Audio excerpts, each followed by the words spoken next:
मुफ्ती अरबाब शमसी के बयानात सुनने के लिए मुफ्ती साहब के ऑफिशियल चैनल मुफ्ती अरबाब को सब्सक्राइब करें।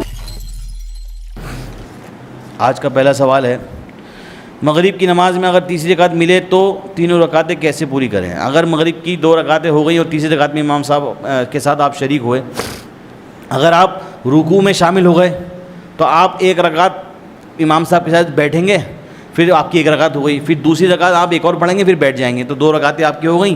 2 रकातों के बाद आप खड़े हो जाएंगे, तीसरी रकात पूरी कर लेंगे। लेकिन अगर आपकी जो है रुकू के बाद तीसरी रकात की रुकू के बाद आए तो आपको 2 रकातें पढ़नी है, उसके बाद बैठना है, फिर तीसरी रकात पढ़ के नमाज़ पूरी करनी है आपको। मुफ्ती साहब, अक्सर हम जमात के साथ नमाज में शरीक होते हैं, लेकिन कभी ये नहीं समझ में आता कि हम कब शरीक हुए तो हमारी रकात हुई नहीं। इसका मैंने जवाब बहुत वाज़ेह है कि अगर आप नमाज में अंदर शरीक हुए और रुकू के अंदर आप आ गए, इमाम साहब के बराबर हो गए, यानी इमाम साहब रुकू की पोजीशन में, आप भी रुकू की पोजीशन में, चाहे आपने सुभान रब्बियल अज़ीम ना कहा हो, तब भी आपकी रकात मान ली जाएगी।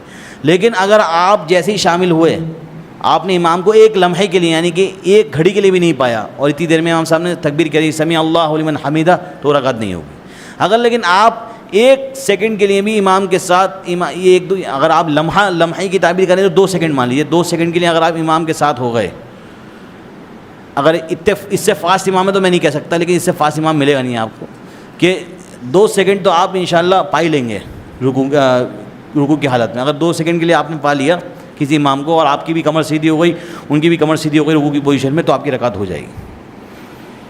नमाज की में अगर दूसरी रकात में तहियात पढ़ना भूल जाए तो नमाज कैसी पूरी करे?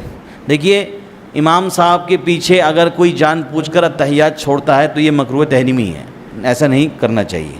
लेकिन अगर किसी की बिल इत्तेफाक छूट जाए तो उसे आखिरी में क्या है, उसकी नमाज तो हो जाती है, लेकिन उसके लिए बेहतर ये है कि वो सजदा सहव कर ले।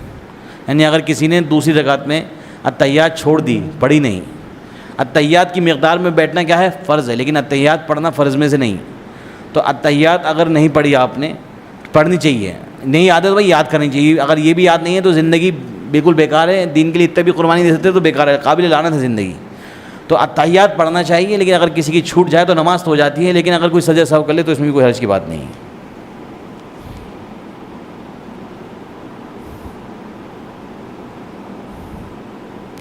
मेरे एक रिश्तेदार को खून की ज़रूरत थी, मैंने उसे अपने खून की 1 बोतल दे दी और मैं उस वक्त वज़ू की हालत में था। अब मेरे बॉडी के अंदर इंजेक्शन को, सिरिंज को डाला गया, खून निकाला गया और खून मेरे जिस्म से बिल्कुल नहीं लगा।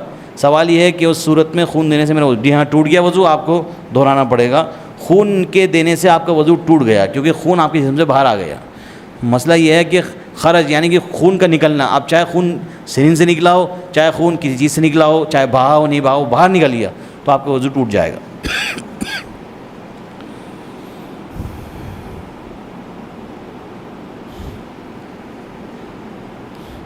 दाढ़ी का ख़त बनाते वक्त बहुत से लोग कहते हैं कि हम गर्दन की भी ख़त बनवाते हैं और अपने गालों का भी ख़त बनवाते हैं, तो उसमें क्या हर्ज है? कोई हर्ज तो नहीं। जी हाँ, ये दाढ़ी के हिस्से के अंदर नहीं आते। अगर किसी को परेशानी होती है वो दाढ़ी के नीचे भी बनवाता है तो बनवा सकता है, यहाँ भी बनवाता है, ये बनवा सकता है, यहाँ भी बनवा सकता है, इसमें कोई हर्ज की बात नहीं है। आज के जुमे की नमाज के बाद से लेकर कुछ लोगों के मशवरे के बाद 10 मिनट के लिए जिसको कोई अपना मसला मालूम करना हो, मैं इंशाल्लाह मस्जिद में ही होऊंगा, क्योंकि काफ़ी लोगों ने कहा कि हमारे कुछ मसले ऐसे होते हैं हम पब्लिकली नहीं पूछना चाहते, प्राइवेटली पूछना चाहते हैं, तो इसलिए मैं आपको यहीं मिलूँगा इंशाल्लाह आज जुमे से, और फिर आप अपना मसला मालूम कर सकते हैं।